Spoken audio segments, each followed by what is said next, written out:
Okay, you ready now? What are some male stereotypes today? I think people think that guys usually play video games, and I actually do that.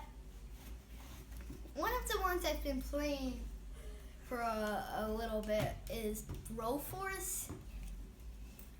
They're really athletic and stuff and strong, but like say you're playing a game or whatever in gym where the teams are both boys and girls, like mixed together and stuff. People always say like the boys never pass to the girls or whatever, or they only pass to like a certain person. Usually they're like video games. Well, younger men, older men. The stereotypes are they don't come home very often. They're really tough. They like sports. They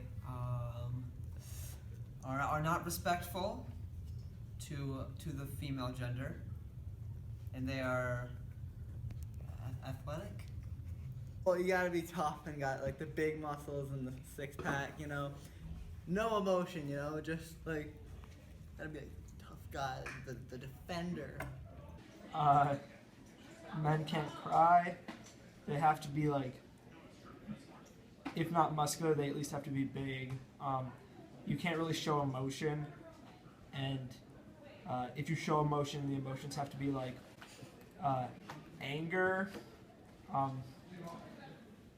Yeah, just like basically, you can be sad or like nervous or mad about something, but most people think that guys can only show their emotions through anger. So like all of those emotions come off as anger. That they have to always be strong. They can't, like, I don't know how to say it. Like, they can't be like loving, you know, like they can't like show affection towards other people. Yeah, guys don't cry. You have to be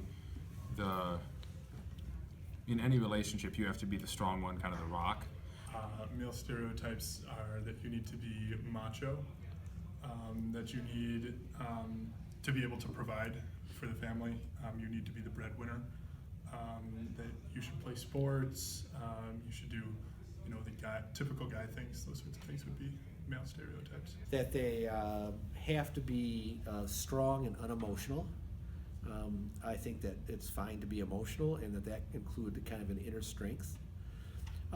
It's interesting that the ancients saw women as the gender that was most addicted to, let's just say, kissing, and most interested in it. And now the moderns say like men care about nothing else. And I'm afraid too many men buy into that, but I also think it's a stereotype that we should try to shatter. And we can be disciplined and good and moral too. Do you feel like tough guys is accurate? Yes, that's actually happened to me before. I mean, yeah, sometimes. Sometimes. Yeah. I think it's accurate of like society. I certainly have, you know, I don't know. I don't think I conform that much to society personally, but I mean I could be wrong, and I definitely think it's right.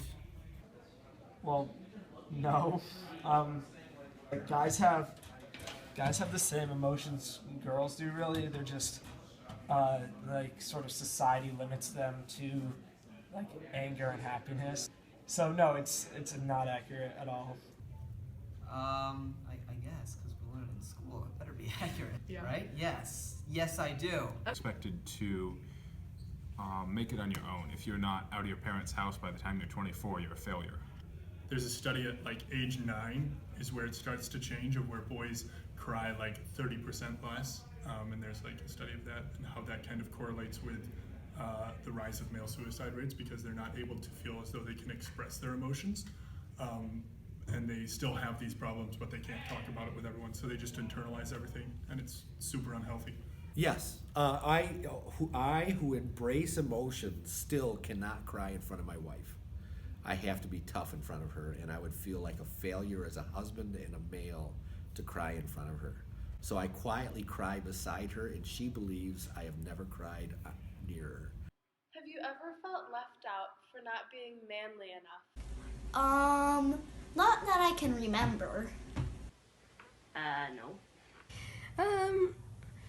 I mean, probably not that much. I feel like I have before, but like I can't remember exactly. No, I don't. I mean, I don't. No, I don't think that. Yeah.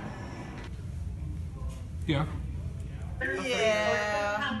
Yeah, probably.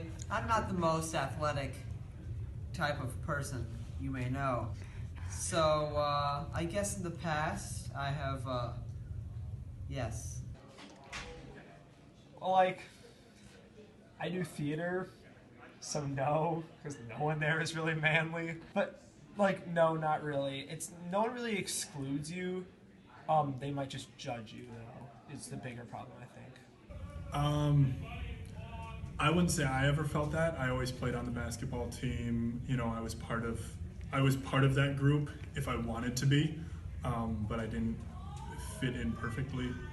But yeah, there's always the body image that you think you should have, or you know, same that girls have. You're supposed to fit this certain body image, but it doesn't work that way for guys, and it doesn't work that way for girls.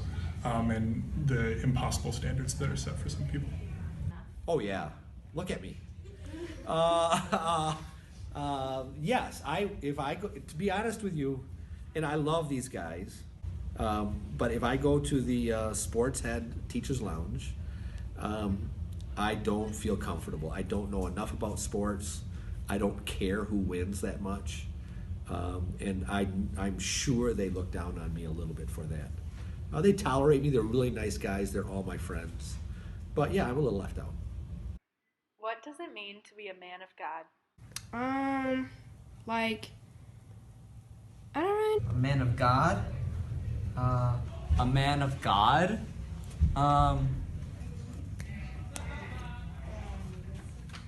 Wow.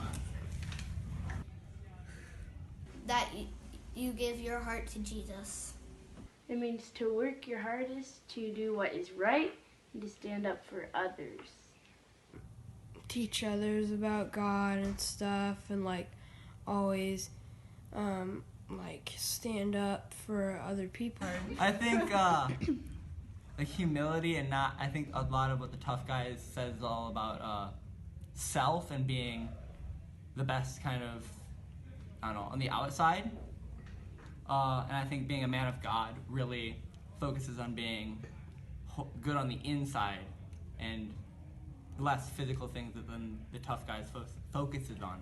The gifts that God has given you and trying your best to act on them, live through them. You follow God's requirements for your life, not necessarily what the world says you ought to be. Well, the fruit of the Spirit is love, joy, peace, patience, kindness, goodness, faithfulness, gentleness, self-control. So I'd say those things, those qualities. Well, it means you have to be yourself. So for every guy, that means showing emotion, because that's something that every guy has. And it means that you conduct yourself. So instead of just showing all your emotions like willy-nilly, right, just like all over the place, you have to like be deliberate in what you do and conduct yourself in a way that's like pleasing to God. So be more vulnerable and more like free with your emotion, but do so in a way that will like make God happy. To be willing to sacrifice and to be vulnerable, to be someone who is the leader of the spiritual household, but also is someone who's willing to take a back seat when you need to, and to realize when you're wrong and accepting it and being able to move forward with that, developing not only those manly macho relationships, but also, you know, caring relationships where you're willing to kind of be a mentor to someone and to show them that it's okay to be vulnerable, and to be a more caring and concerning person than the typical guy might be. A man of God is exactly the same as a woman of God. It's somebody who is loved. It's someone who knows that they're sinful. It's someone that enjoys living because God made this world for us to enjoy. We enjoy it within certain limits. There's nothing overly righteous or overly leadershiply of a man of God. I know I go against most American Christians. I was once in Israel with a husband and wife, and the wife defined a good wife as someone who submitted to her husband.